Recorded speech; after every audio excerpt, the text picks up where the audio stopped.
everyone, here we will be talking about finding the inverse Z transform. Inverse Z transform means in the question they will give you the Z function. They will give you the Z transform function, and from that Z transform function they will ask you to find the time varying function x of n. Okay, so here in this video I will be mainly here in this chapter we will be talking about two most commonly used method, and that is the long division method, also called as the power series expansion, and the second method is the partial fraction method. Okay, so first we'll be talking about the long division method. Okay, so in long division method, how you will be able to find the inverse Z is just by simply applying the long division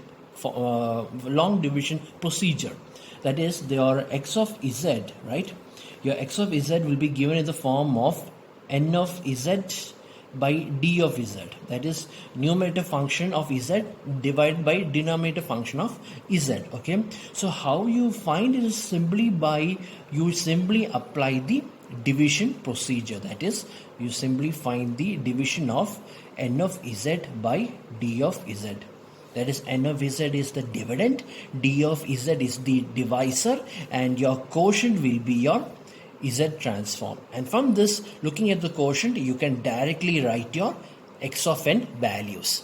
This is how we are basically applying the long division method. Okay, and one more thing, one important thing you need to understand regarding the long division method is that you need to see if the signal is a causal signal or an anti-causal signal. That they will give you in the question. All right, sometimes they say that the signal is causal. Maybe they'll say that the signal is causal, or sometimes they will give you something in the form of like this.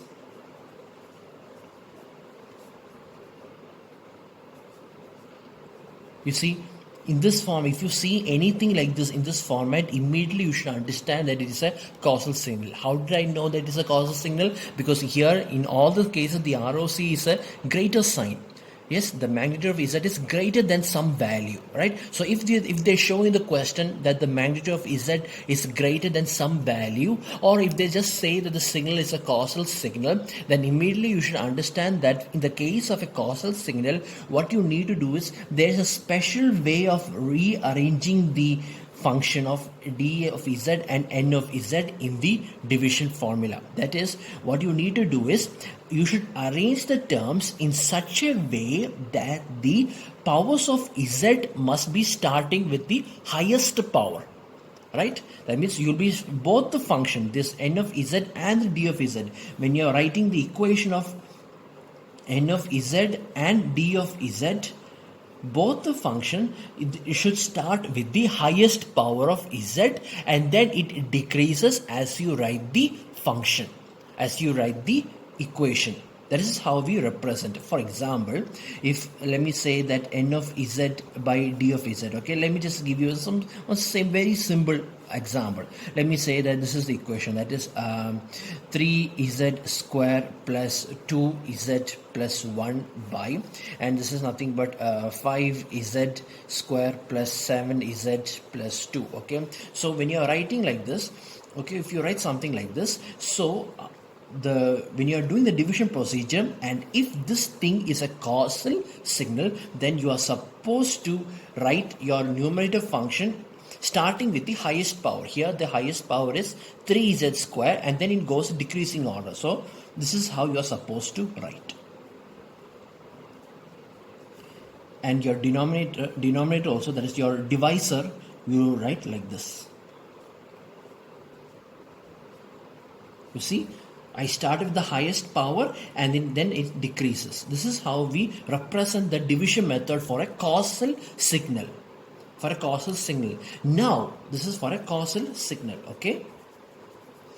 Now, if this given signal, if this given function is an anti-causal or non-causal signal, if this x of Z is a non-causal signal, then you need to start your equation, or you need to start your representation starting from the least power of Z.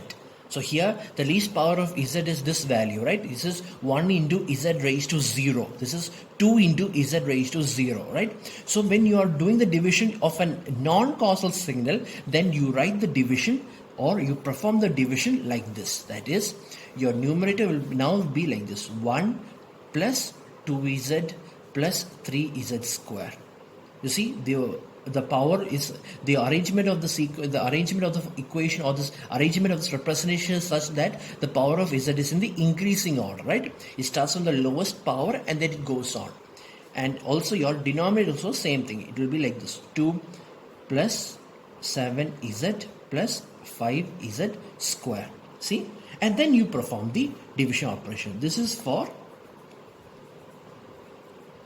non-causal signal. See, this is how you perform the non-causal signal. See, so if it is a causal signal, this is how you write it. This is how you perform the division. That is, you start with the highest order of power and then you write the remaining terms in a decreasing order. And if it is a non-causal signal, you start with the lowest order and then you write it in the increasing order of its representation. This is how we perform the causal signal division and non-causal. Let me take another example. Here you can see that the power of z are all positive. Suppose what happens if the power of z are all negative. For example, if I take in this case, suppose if I give you just another simple question. For example, let this be, okay, the opposite. Let me write like this. That is 5z raised to minus 2 plus 7z raised to minus 1 plus 3 is plus 3, okay, divided by let this be some signal, any signal. It can be 2z raised to minus 2 plus 3z raised to minus 1 plus 4. Okay, I'm just giving you just an example. Okay, so this is your n of z and this is your d of z, right?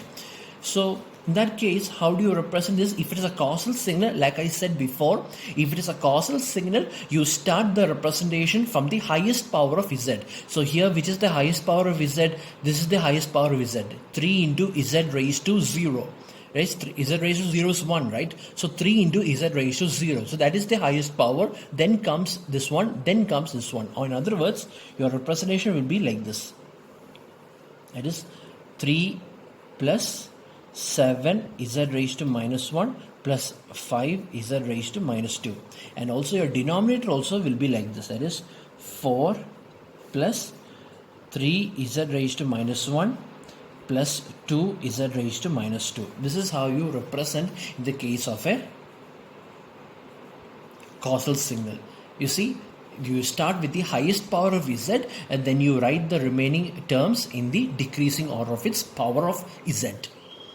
And non-causal also same procedure. That is, in non-causal you start with the lowest power of z. So here the lowest power of z is 5 z raised to minus 2, and here in the denominator it is 2 into z raised to minus 2. So when you're finding the division of a non-causal signal, you first write the lowest power of z. So your numerator will become, that is 5 z raised to minus 2 plus 7 z raised to minus 1 plus 3. Okay, and your denominator will be 2 z raised to minus 2 plus 3 z raised to minus 1 plus 4. Okay, this is for non-causal signal division. This is for performing the division of a non-causal signal. This is for performing the division of a causal signal. Okay, and your quotient will be your answer. And when you find your quotient, from the quotient it will be very easy to find the value of x of n. That is your original answer. Okay, so this is how we perform the long division method, also called as the power series expansion. Okay.